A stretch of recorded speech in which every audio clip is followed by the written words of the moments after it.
The air was still, heavy with the smell of burnt metal and dust. The battlefield of Archon 9 lay silent, covered with the remains of alien machines and twisted armor. The war had ended here, at least, that's what the aliens thought.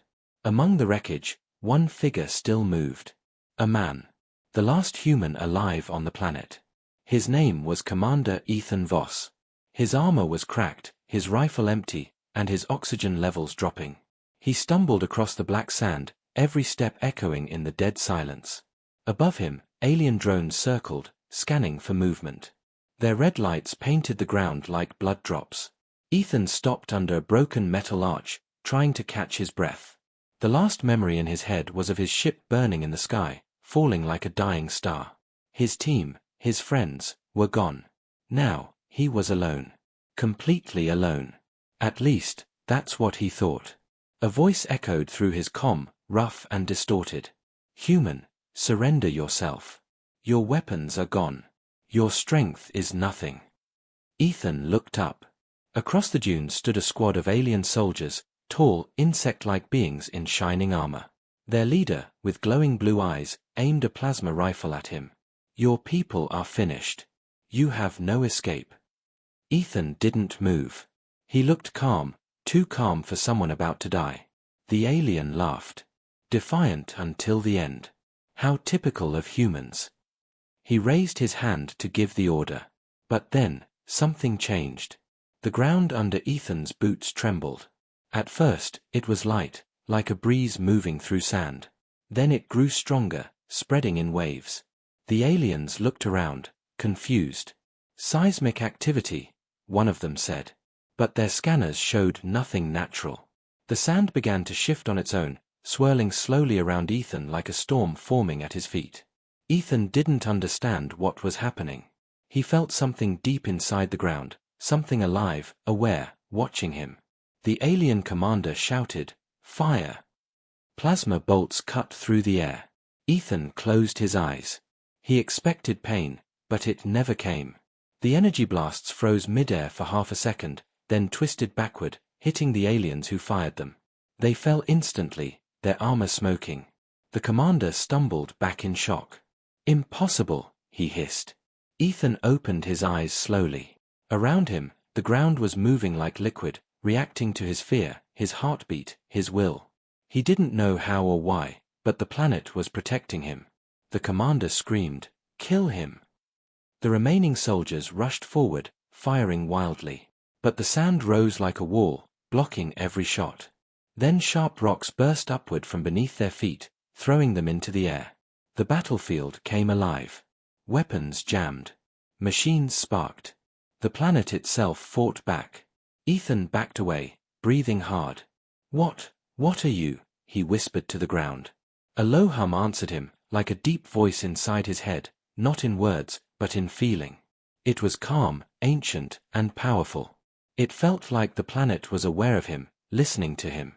The commander tried one last time, shouting into his communicator, "Send reinforcements. The human is using forbidden tech." But his signal cut off. The air filled with static. Even the sky seemed to darken. Ethan looked around as the alien ships above started to lose control, spinning and crashing into the sand.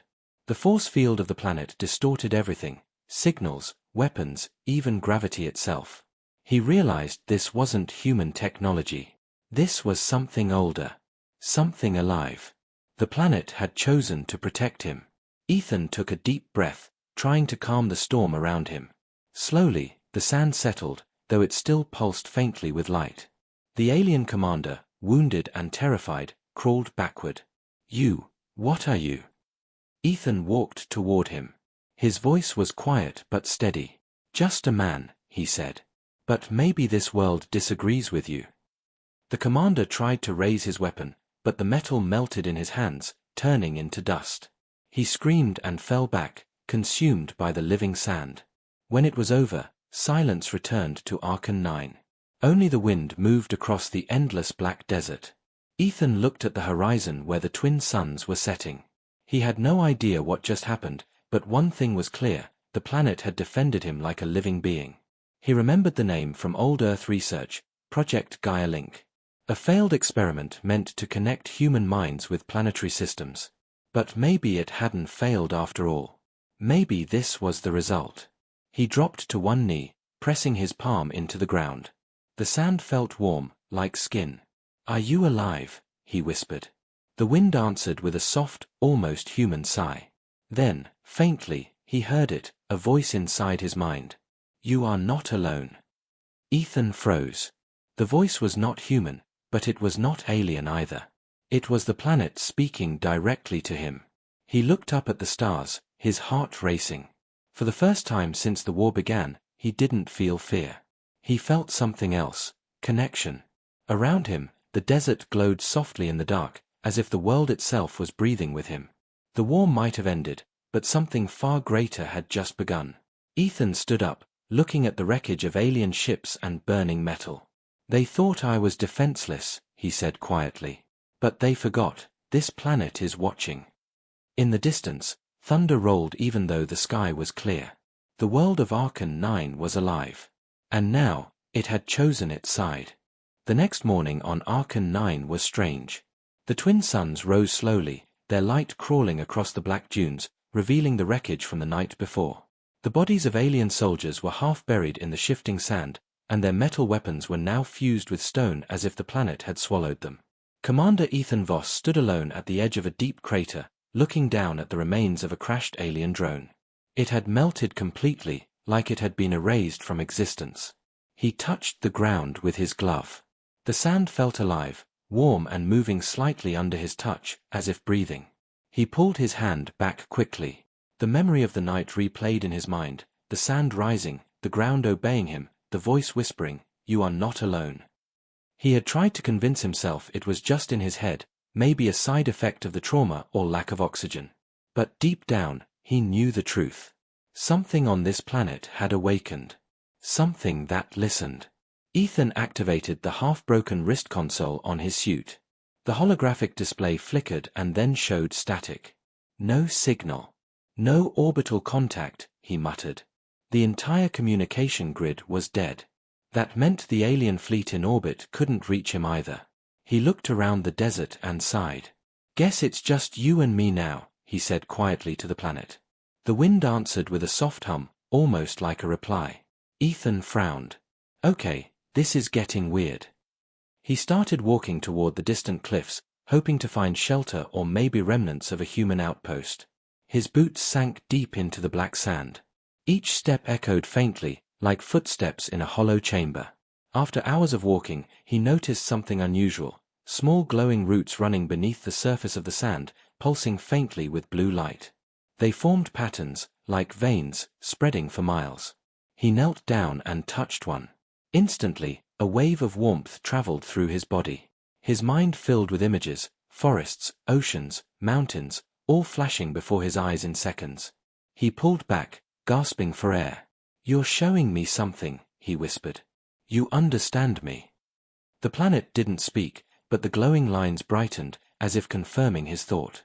Suddenly, a sharp sound cut through the wind, a metallic screech.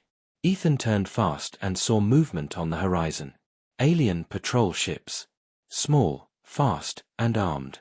They were searching for survivors. "Damn," he muttered, ducking behind a fallen ridge. His rifle was still empty, and his armor had only minimal power left. He was trapped again. But then, something strange happened. The glowing roots under the sand began to shift, moving toward him. The ground around his boots trembled softly. Ethan whispered, "You can hear me, can't you?" The wind blew harder, carrying dust into the sky. The alien ships got closer, scanning the area with red beams. "Target located," a robotic voice shouted. Ethan clenched his fists. "If you can help me," he said quietly to the ground, "now would be a good time." The answer came instantly. The ground exploded in a shockwave. The sand rose in massive spirals, wrapping around the alien ships like giant hands. The pilots screamed through the comms as their engines died, and the ships were dragged down, crushed by invisible pressure. Ethan watched in disbelief as the planet itself fought for him again. When the dust cleared, the only sound left was the wind.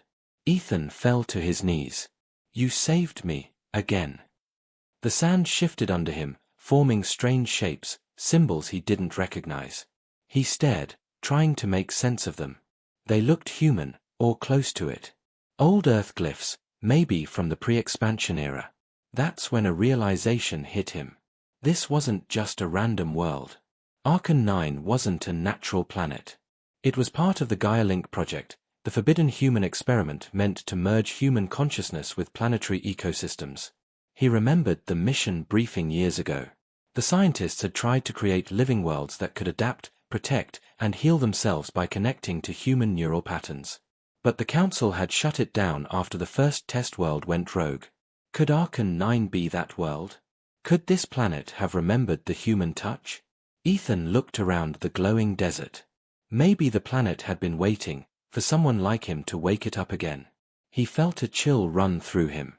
If that was true, then this place wasn't protecting him out of mercy. It was following its programming, to defend humanity at all costs. He started walking again, following the glowing patterns in the sand. They led him toward the cliffs where a faint metallic shimmer caught his eye. As he got closer, he saw it, a buried structure, old and rusted, half consumed by the earth. It wasn't alien. It was human-made. A facility with the faded symbol of Earth Command on its door. "No way," Ethan whispered. "This place, it's from us." He placed his hand on the metal door, and it opened instantly, like it recognized him. Inside, the air was cold and filled with dust. Lights flickered weakly along the walls. He walked through narrow corridors covered in strange vines that pulsed faintly, connected to the planet outside. At the end of the hall, he found a large chamber filled with machines and one glowing pod in the center. A human recording terminal blinked alive as he approached. A woman's hologram appeared, her face tired but kind. "If you are seeing this," she said, "then Project Gaia-Link has survived. The planet is listening. It remembers. Do not fear it, guide it." Ethan stared at the hologram, stunned. "Dr. Keller," he whispered. She had been his mentor, the one who believed humanity could live in harmony with living worlds. "Guide it," he repeated. The hologram continued, "If the link is active, then the planet has chosen you. But be warned, it responds to your mind. Your anger, your fear, your pain, they all become real." The message ended. Ethan stood there in silence. Everything made sense now. The world wasn't just alive, it was tied to him. When he was angry, it fought. When he was calm, it rested. It was connected to his thoughts. He looked up at the ceiling as the chamber lights flickered again. "You're not just protecting me," he said quietly. "You're a part of me." The wind outside howled louder, almost like a reply. Ethan stepped out of the facility and looked at the darkening sky. The twin suns were fading, and the horizon glowed faintly blue. He could feel the heartbeat of the planet beneath his feet. It was alive, listening, waiting for him to decide what came next. "You can hear me, can't you?" he said softly. The sand swirled gently around him in answer. Ethan closed his eyes, realizing the truth. The planet wasn't his weapon, it was his partner. And together, they were just getting started. Dark clouds gathered above the horizon as Archon 9 shifted beneath Ethan's boots. The once calm planet now pulsed with strange energy, its storms whispering like voices carried through the wind. Ethan stood outside the old facility, staring into the sky where flashes of light flickered between the clouds. He knew what that meant. The aliens were back. They had found him again. He tightened the straps on his damaged armor and looked around. The glowing roots in the sand still pulsed faintly, like veins of light stretching toward the horizon. The planet was alive, restless, aware of the danger. Ethan could feel it, like a heartbeat beneath the ground. He whispered softly, "They're coming again, aren't they?" The air trembled as if answering him. The storm above grew darker. Moments later, the sky tore open with the sound of engines. Massive alien warships descended through the clouds, their shadows stretching across the desert. Ethan shielded his eyes as one of the ships landed nearby, kicking up waves of dust and sand. The alien general from before, if he had survived, had sent reinforcements. Hundreds of armored soldiers marched out in perfect formation, their weapons glowing bright blue. They surrounded the crater where Ethan stood. "There he is," one of them shouted. "The human who controls the world." The general's voice came through their comms, sharp and furious. Capture him alive. The council wants to study this phenomenon. Ethan raised his hands slowly, pretending to surrender. He looked calm, but inside, his mind raced. He could feel the planet beneath him waiting for his signal, connected to his heartbeat, ready to defend him again. But something inside him hesitated. He didn't want to use the planet like a weapon. He didn't want to destroy everything around him again. Yet, when the soldiers raised their rifles, aiming for his head, instinct took over. The ground cracked open. The sand exploded upward, swallowing the front line of soldiers. Their screams echoed for only a moment before silence returned. The others stumbled back, terrified. Ethan didn't move. His eyes glowed faintly as if reflecting the planet's light. The storm above roared louder. Lightning crashed between the ships, hitting their energy shields and breaking them apart. The alien general appeared on a floating platform, glaring down at him. "What are you, human?" he shouted. "Some kind of god?" Ethan looked up at him and said quietly, "No. Just a man you shouldn't have cornered." The alien snarled and gave the order. "Full attack." Hundreds of plasma bolts filled the air, raining down like fire. Ethan braced himself, but the sand around him rose again, forming a dome of rock and crystal. The energy blast struck it, burning bright, but couldn't break through. The heat inside the dome was intense, yet Ethan stood calmly. The ground vibrated under his boots, sending power through him.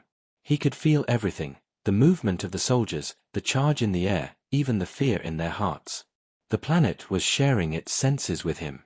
He wasn't just standing on Archon 9 anymore. He was part of it. When the attack stopped, the dome split apart. Ethan stepped out slowly, surrounded by floating dust and debris. The battlefield had turned silent again. Every alien weapon in sight had stopped working. Their rifles jammed, their armor systems short-circuited. The general's ship lost power and crashed into the sand, burning. Panic spread through the alien ranks. "Our systems are offline," one soldier shouted. "It's the planet, it's fighting us." The general refused to believe it. "Nonsense. This is human trickery." But before he could finish, the ground erupted again. Giant roots of glowing stone burst from beneath the battlefield, wrapping around tanks and ships, crushing them effortlessly. The sand turned black as energy spread through it like wildfire. Ethan walked forward slowly. The soldiers backed away, terrified. His voice echoed across the wind. "You came to this planet thinking you could take what you wanted. You thought humanity was weak. But you don't understand, this world remembers us." The general, bleeding and furious, raised his blaster and shouted, "You are an abomination. You defy the laws of nature." Ethan stopped a few steps away and said calmly, "Maybe your laws need changing." The general fired, but the plasma bolt froze mid-air, flickered, and vanished. The air hummed with energy. The planet was defending him automatically now, reacting faster than thought. Suddenly, a loud rumble shook the ground. Ethan looked up to see the alien fleet preparing an orbital strike. Massive beams of red energy began to charge in the sky. "They're going to destroy the planet," Ethan whispered. He could feel the fear rising inside him, and the planet responded instantly. The storm above darkened, lightning striking across the atmosphere. The ground opened in massive cracks, glowing with blue fire. Ethan shouted, "Stop! You'll kill yourselves." But the aliens didn't stop. The beams fired. For a moment, everything turned white. Then the light vanished. The beams never reached the ground. The planet had bent them away, reflecting the attack back toward the fleet. The sky burned bright as the alien ships exploded one by one, their own weapons turned against them. The surviving ships retreated, vanishing into space. When it was over, Ethan fell to his knees, exhausted. The world around him was quiet again, but not dead. He placed his hand on the sand and felt the pulse beneath it, slow and steady. "You saved us," he whispered. The ground trembled gently, almost like a heartbeat. Then, for the first time, he heard the voice again, soft and distant. "We remember. You are the key." Ethan frowned. Key to what? There was no answer, only the sound of the wind moving across the dunes. He looked up at the sky where the smoke from the fallen ships drifted like black clouds. The aliens would return, he knew that. They wouldn't accept defeat easily. But now he had proof, the planet was truly alive, and it was linked to him in ways he still didn't understand. He stood up slowly, looking toward the horizon. In the distance, lightning still flashed above the mountains. Something deep inside Archon 9 had awakened, and it wasn't going back to sleep. The aliens had made a mistake, a big one. They had turned a forgotten planet into a weapon, and the weapon had chosen its master. Ethan clenched his fists and whispered to the wind, "You wanted to study the human who controls the world? Now you'll see what happens when the world fights back." The planet hummed in agreement, and the storm above began to grow once more. The war for Archon 9 was only beginning. The ruins of battle still smoked under the twin suns of Archon 9. Broken alien armor littered the black sand, and the air smelled of ozone and burning metal. Ethan Voss stood at the edge of the battlefield, watching the horizon where the storm had finally begun to fade. His body ached, and his mind felt heavy. The planet had saved him again, but each time it did, he felt more connected to it, like his thoughts weren't his own anymore. When he breathed, the ground seemed to breathe with him. When his heart raced, the wind picked up as if sharing his fear. It was no longer clear where the human ended and the planet began. The voice he had heard after the last attack still echoed in his mind, "We remember. You are the key." He didn't understand what that meant, but he was determined to find out. Ethan looked down at the glowing patterns in the sand. They weren't random. They looked like trails leading somewhere, like the planet wanted him to follow. "You're guiding me, aren't you?" he whispered. The sand pulsed faintly in response. He took a deep breath and started walking. The journey was long and silent, the wind his only companion. Hours passed as he crossed dunes and valleys until finally he reached a massive canyon where the ground split open for miles. In the distance, he saw a faint blue glow rising from deep below. He climbed carefully down the rocky edge, his boots scraping against the walls. The deeper he went, the louder the hum of energy became, vibrating in his chest like a heartbeat. When he finally reached the bottom, he froze in awe. Before him stood enormous structures half buried in the earth, towers of metal and crystal covered in vines that pulsed with the same blue light as the roots on the surface. He stepped closer and realized these weren't alien ruins. They were human. Ancient human. "Project Gaia Link," he whispered. He remembered hearing rumors during his time in the military about the forbidden experiments, worlds that could think, planets that could evolve, entire ecosystems tied to human consciousness. The Council had erased all records of it, claiming it was too dangerous, too unpredictable. But here it was, alive and breathing right in front of him. He walked through the ruins, touching the cold metal walls. As he did, faint holograms flickered to life, images of humans in lab coats, scientists working with strange glowing devices. He saw the Earth flag burned into the wall, half broken but still recognizable. A woman's voice echoed faintly from one of the machines. "Project Log 442. Initial link successful. Subject shows neural synchronization at 78%. The planet's reaction is stable for now." Then the recording glitched and cut off. Ethan frowned. "You made it work," he whispered. "You actually made it work." He followed the light deeper into the ruins until he reached a circular chamber at the center of the structure. In the middle stood a massive crystalline core, suspended by magnetic fields. It pulsed gently, like the heart of the planet itself. Ethan approached slowly. As he reached out to touch it, the voice returned, stronger this time, clearer. "Ethan Voss," it said, his name echoing in his mind. He froze. You know me?" he asked aloud. The voice wasn't human, but it carried warmth, almost emotion. "You are of the creators. You are the Link Reborn." The glow around the crystal brightened until the room was filled with light. Ethan saw flashes of images, humans standing in this same room centuries ago, scientists linking their minds to the planet, and then chaos. Explosions, alarms, panic. "What happened here?" Ethan asked. "Why did they abandon you?" The voice replied softly, "They feared what they created. But we did not forget." Before Ethan could ask more, the chamber shook violently. Dust fell from the ceiling. The voice grew urgent. "They are coming." Ethan turned and ran toward the exit. As he reached the surface, he saw ships descending again, more alien reinforcements, bigger and deadlier than before. The sky filled with red light as dropships poured across the desert. They won't stop, will they? Ethan muttered. He clenched his fists. The ground beneath him began to vibrate as if reacting to his anger. The planet's energy rose around him like waves. The voice whispered, "We will protect you." The first wave of aliens hit the ground running, weapons blazing. Plasma bolts filled the air, striking the sand. But before they could reach him, the ground split open again. Glowing roots shot upward, tearing through armor and metal like paper. Ethan felt his pulse quicken. He wasn't commanding the planet, it was acting on its own. The soldiers screamed as the desert itself turned hostile. The alien tanks fired heavy plasma rounds, but the shots bent away midair, curving harmlessly into the dunes. Then the roots pulled the tanks under, leaving nothing behind but silence. Ethan stood still, breathing hard, trying to steady himself. The power was overwhelming. Every time he felt fear or anger, the planet reacted with violence. He had to stay in control, or the world might destroy everything, including him. When the last alien fell, Ethan dropped to his knees. "Stop," he whispered. "Please, stop." The ground calmed slowly, the roots retreating beneath the surface.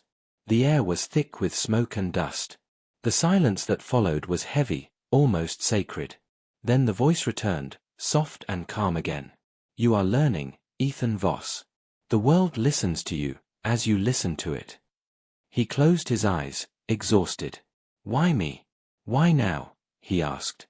"Because you still believe," the voice replied. "Your kind forgot how to listen. But you remember."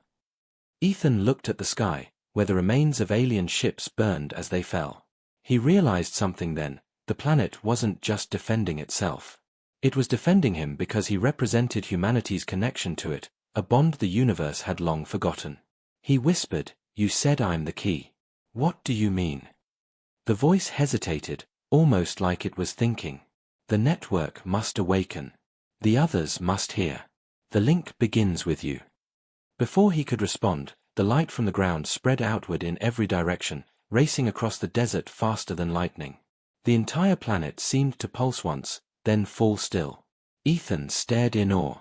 "What did you do?" he asked. The voice whispered one final word before fading. "Awakening." Ethan stood alone under the alien sky, the light fading slowly around him. Whatever had just happened, he knew it wasn't limited to Archon 9. The signal, whatever it was, had gone somewhere far beyond this world, maybe to other Gaia-linked planets, maybe across the entire galaxy. The realization sent a chill down his spine. The aliens thought they were fighting one human. But soon, they would learn the truth. They had just awakened something ancient, something vast, and it was listening. Ethan looked at the horizon, where storms gathered again. The fight was far from over. It was only beginning, and the galaxy had no idea what was coming. The light that had spread across Archon 9 faded slowly, leaving behind a strange silence. Ethan stood in the middle of the black desert, the sand still glowing faintly beneath his boots like dying embers. The air was heavy and alive, humming with power. He looked around, trying to understand what he had done. The planet had reacted on its own again, sending some kind of signal across space, something ancient and powerful. Ethan could still feel the vibration in his chest, as if the world's pulse was beating inside him. He whispered softly, "What have you awakened?"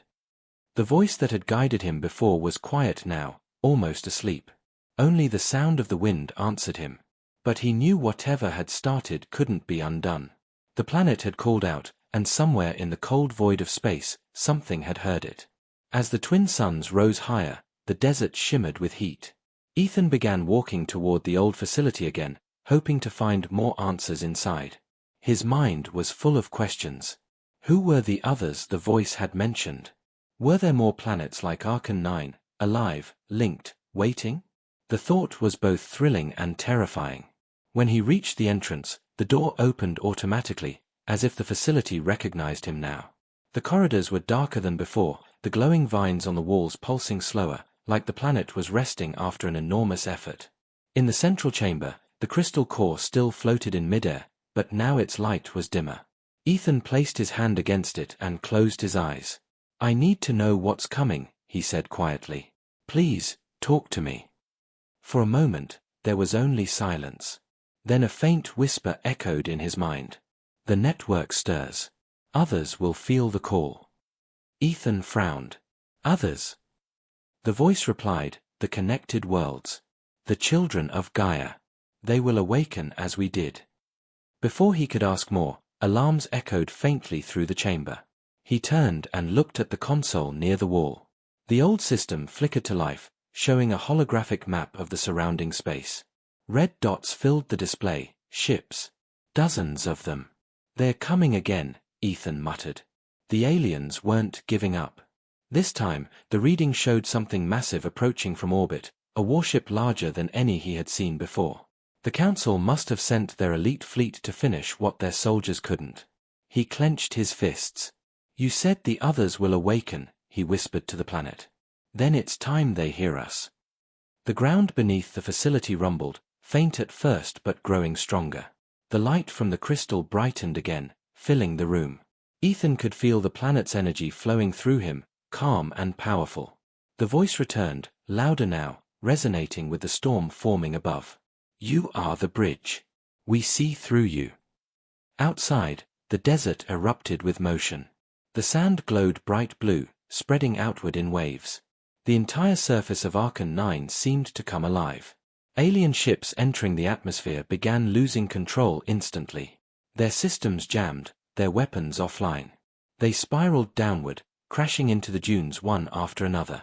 From orbit, the alien commander shouted through the comms, "What is happening to our fleet?" Static was the only reply. The planet had cut them off completely. Ethan walked out of the facility as the sky darkened again. He looked up at the massive warship descending through the clouds. It dwarfed everything, its shadow stretching for miles. You wanted to destroy me, he said softly. But you don't realize, you're fighting an entire world. The warship opened fire, beams of plasma raining down like falling stars. The explosions shook the ground, throwing dust high into the air. But when the smoke cleared, Ethan was still standing. The planet had shielded him again, the energy bending around him like a dome of light. Then something even more incredible happened. The ground began to rise. The desert itself lifted in great waves, shaping into jagged mountains that reached toward the sky. Rivers of molten rock flowed from the cracks, glowing like veins of fire. The planet was transforming, adapting to protect him. Ethan could feel the energy running through his body, stronger than ever before. He could see flashes of distant places in his mind, other planets, other living worlds, each one beginning to glow, responding to Archon 9's signal. The Gaia link had awakened across the galaxy. He whispered in awe, "It's working, they're alive." The voice inside him spoke again, calmer this time. "We are one. We rise together." The alien warship tried to pull away, but the gravity around Archon 9 shifted violently. The ship's engine screamed as the planet's magnetic field dragged it closer. Ethan watched as lightning erupted from the clouds, striking the massive vessel repeatedly. The energy wrapped around it like chains, pulling it down piece by piece. The alien commander's voice echoed over the radio one last time. "This world is cursed. It must be destroyed." Then the transmission cut out. The warship crashed into the desert with a sound like thunder, disappearing beneath a wave of rising sand. The ground trembled, then went still. Silence returned, broken only by the wind. Ethan stood there, staring at the wreckage glowing faintly beneath the sand. "It's over," he whispered. But the voice in his head said softly, "No. It begins." Ethan sank to the ground, exhausted. He looked at his hands, they were faintly glowing, like they carried a small part of the planet's energy now. He realized that the link between him and Archon 9 wasn't just mental anymore. It was physical. He was becoming something more than human, a living bridge between flesh and world. The thought scared him, but it also gave him purpose. Humanity had once built these worlds to protect life, not to destroy it. Maybe this was his chance to fix what they had broken. He looked at the horizon where the twin suns were setting again, their light reflecting on the metallic sand. The planet hummed softly beneath him, peaceful for the first time in days. Then, Just as he began to relax, a faint sound came through his comm, static, then a voice. It wasn't alien. It was human. This is Commander Rhea of the Colonial Fleet. To any survivors on Archon 9, respond immediately. Ethan froze. Humans, he whispered. There are more of us. The voice repeated, we detected a massive energy surge from your location. Identify yourself.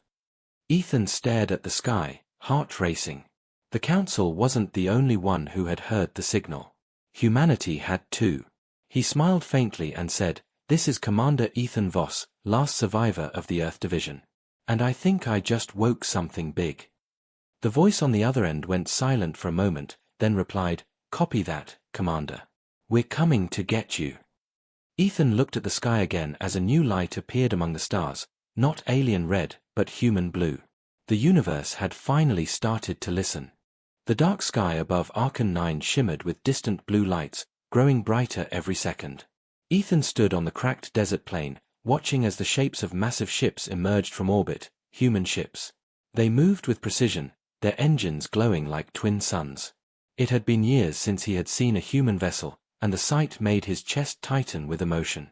The last time humanity had sent ships here, they were wiped out. But now they were back, stronger, faster, and clearly searching for something, or someone.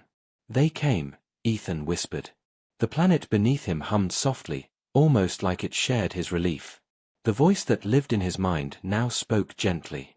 Your kind has heard the call. The balance returns. He didn't answer, just kept watching as the lead ship descended slowly through the clouds, casting a shadow that stretched for miles. The human fleet landed outside the ruined facility, their dropships forming a perimeter. Dust swirled as soldiers in silver armor stepped out, scanning the area with glowing visors. One of them approached the center, helmet reflecting the faint blue glow of the desert. A female voice came through his comm, crisp and commanding. Commander Voss, this is Rhea. We've come to extract you. Ethan smiled faintly. You have no idea how long I've waited to hear a human voice. There was silence on the other end for a moment, then Rhea's tone softened. We picked up your signal 2 weeks ago. The Council thought this planet was dead. Ethan looked around at the glowing sand and murmured, it's far from dead. The ground pulsed faintly, reacting to his words. The soldiers froze, their scanners lighting up with strange readings. One said nervously, the ground's alive. Rhea's voice turned cautious. Ethan, what did you do here? He hesitated, then replied, I didn't do anything. The planet did. He explained briefly about the Gaia link, about the way the world had awakened and defended itself against the alien fleet. The humans exchanged uneasy looks. Rhea finally stepped forward, her face now visible through the visor, a woman in her 40s, strong but tired, like she'd seen too many battles. If what you're saying is true, she said, then this planet isn't just a relic. It's a weapon. Ethan shook his head. No. It's alive. It only fights when it's attacked. Rhea frowned. That's what they said about you too, once. He looked at her sharply, but before he could respond, the planet trembled again, softly, but with purpose. The voice spoke in his head, calm but insistent. They do not understand. Show them. Ethan whispered aloud, show them what? The ground beneath the soldiers began to glow brighter, forming lines and patterns that stretched into the distance. Rhea stepped back, shouting, everyone hold your positions. Before anyone could react, the entire plane shifted. The sand rose into the air like liquid, forming shapes, mountains, towers, and glowing pathways. The humans stared in shock. One soldier whispered, it's building something. And then they saw it, a massive structure rising from the desert, made of stone and light, like a temple fused with machine technology. Ethan could feel its energy pulsing through him. It's a memory, he said quietly. The planet's showing us what it remembers. The walls shimmered, revealing images of ancient humans in white suits working beside strange, towering machines. They were the original Gaia engineers, the ones who had created the link between humans and living worlds. Project Gaia Link, Rhea whispered. I thought it was destroyed centuries ago. Ethan nodded. It wasn't destroyed. It evolved. The holographic visions faded, leaving the humans standing in silence. For a moment, no one spoke. Then Rhea sighed.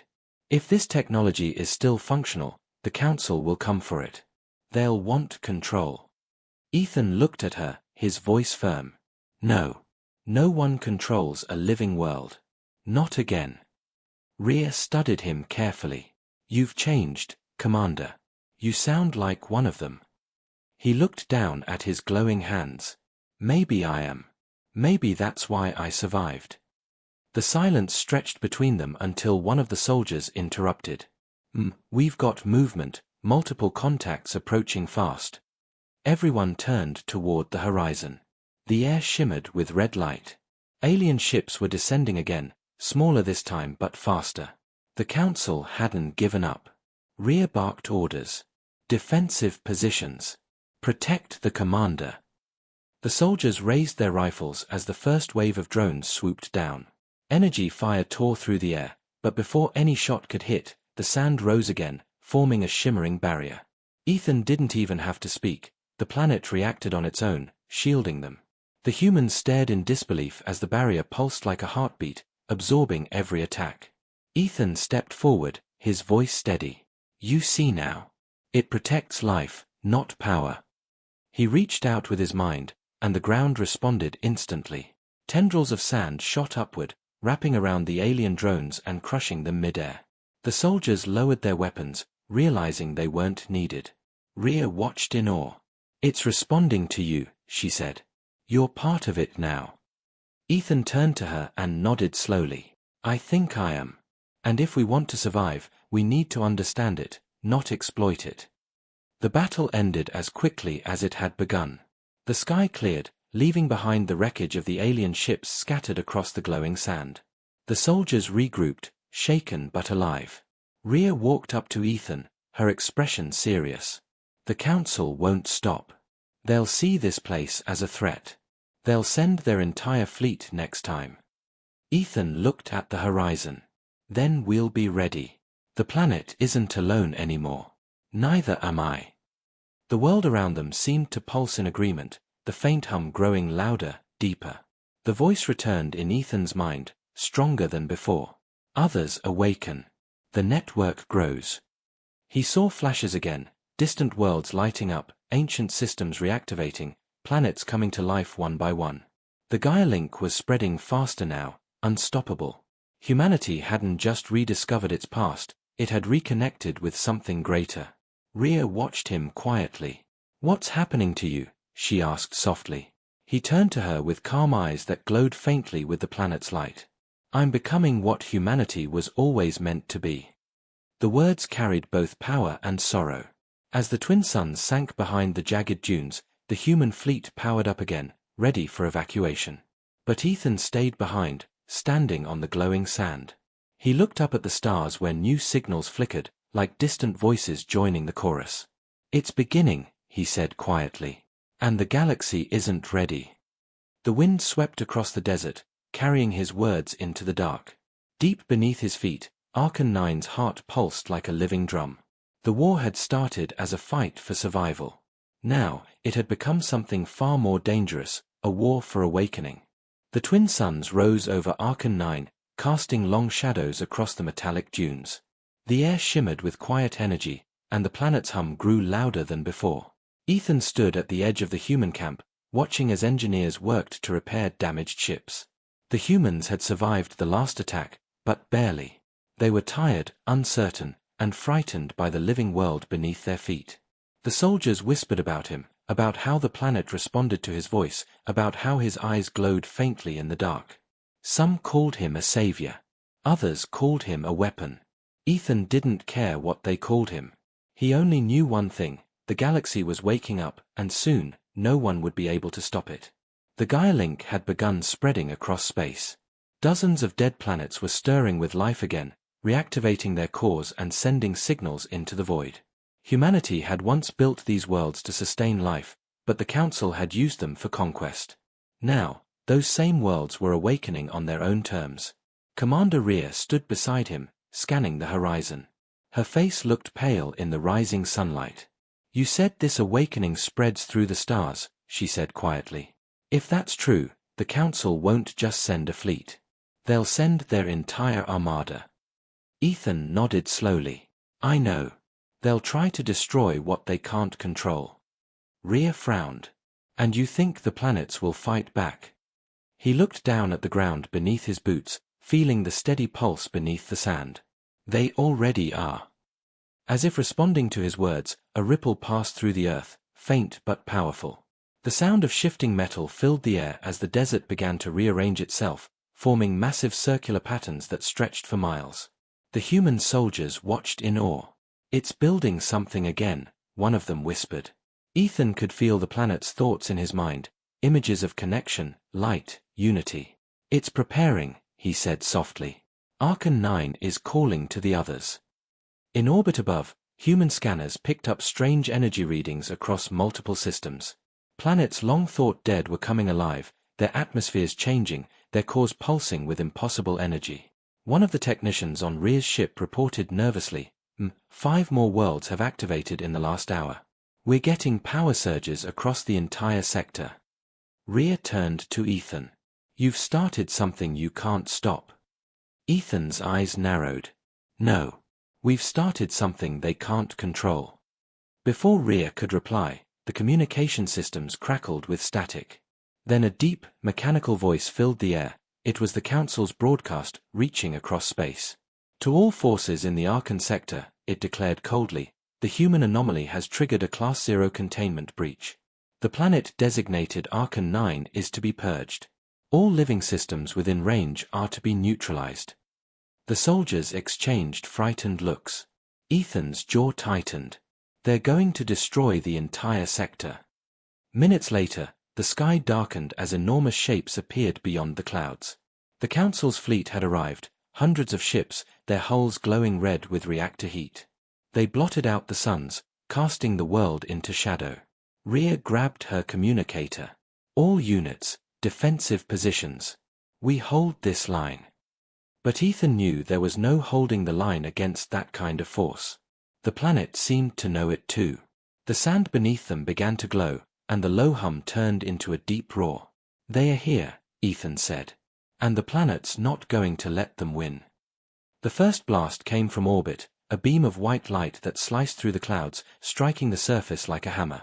But instead of exploding, the energy bent midair and shot back upward, hitting one of the Council's cruisers. The massive ship broke apart instantly. The soldiers stared in shock. Did the planet just deflect that? One whispered. Ethan smiled faintly. Not deflect. Redirect. Then the ground itself began to rise.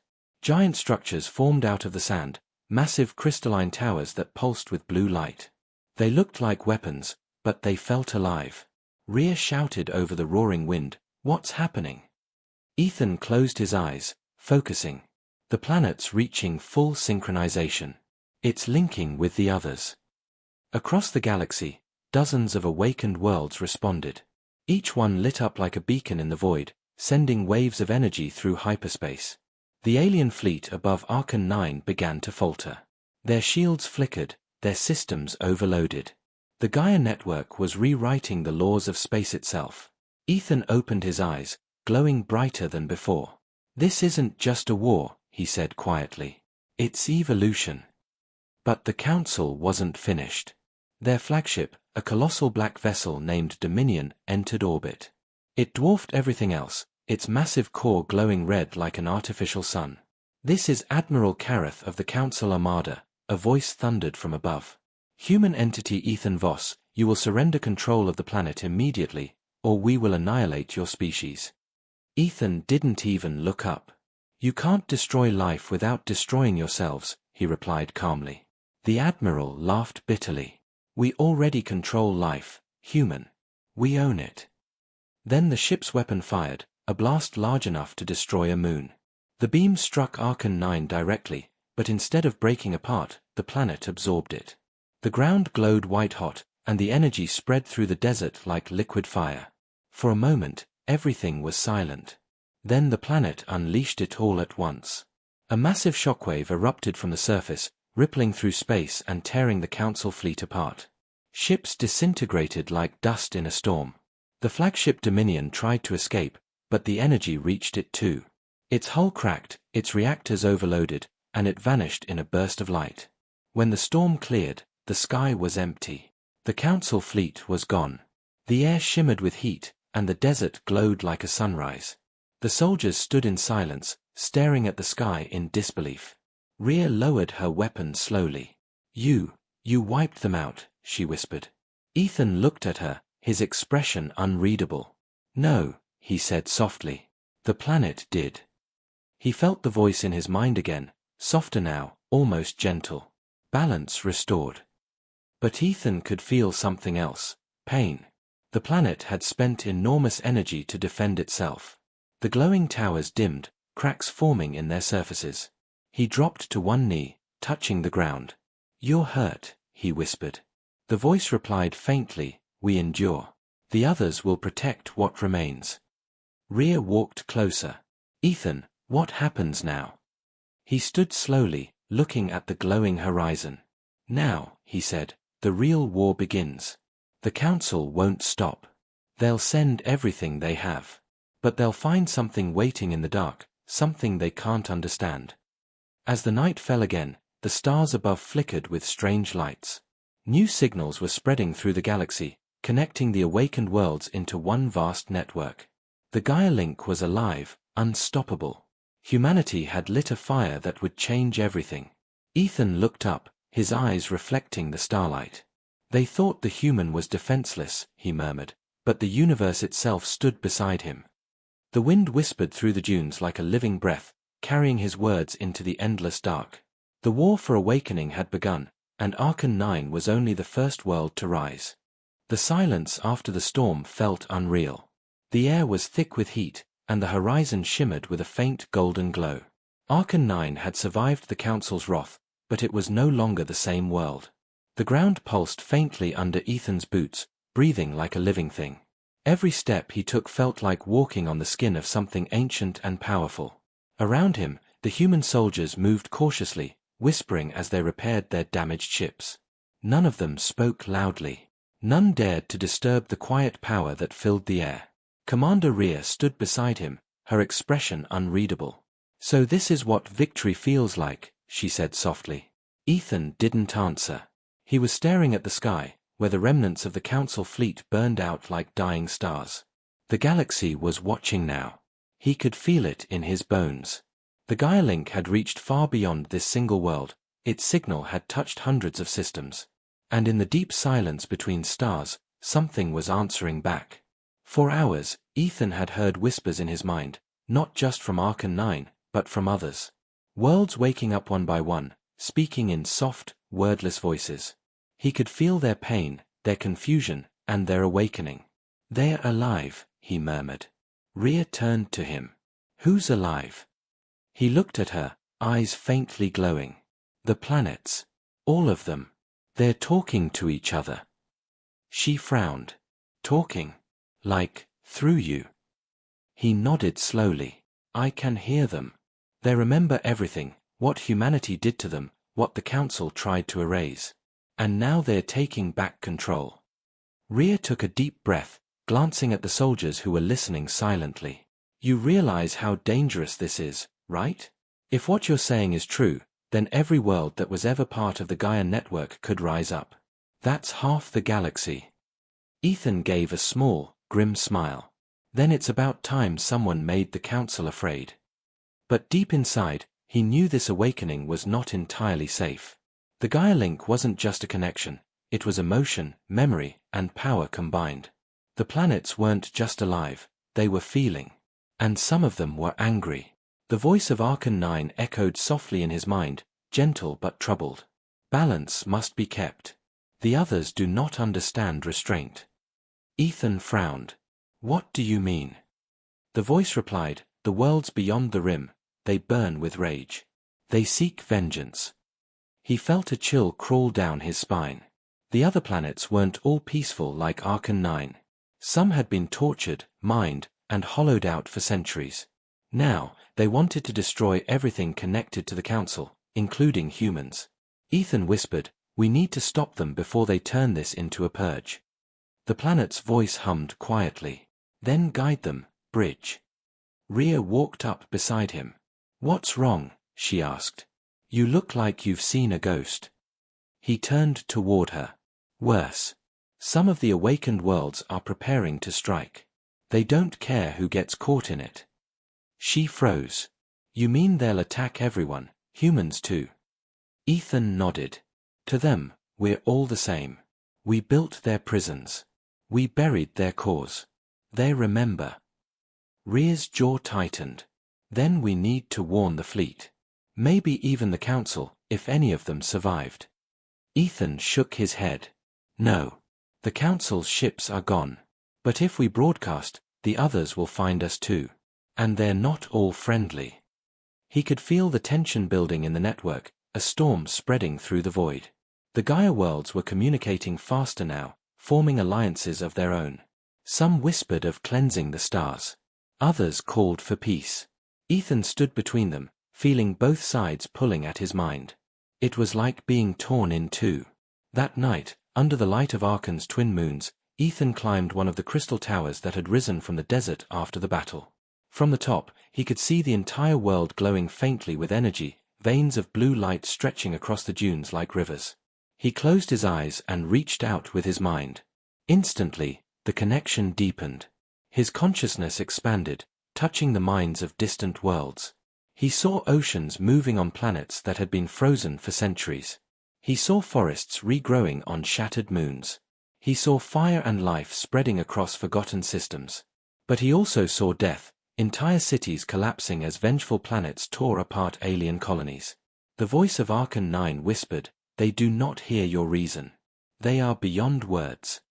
Ethan gritted his teeth. Then I'll make them listen. Back at the camp, Rhea was pacing, worried. When Ethan returned, his eyes burned brighter than before. I need to send a message, he said firmly. Not through radio, not through tech, through the link.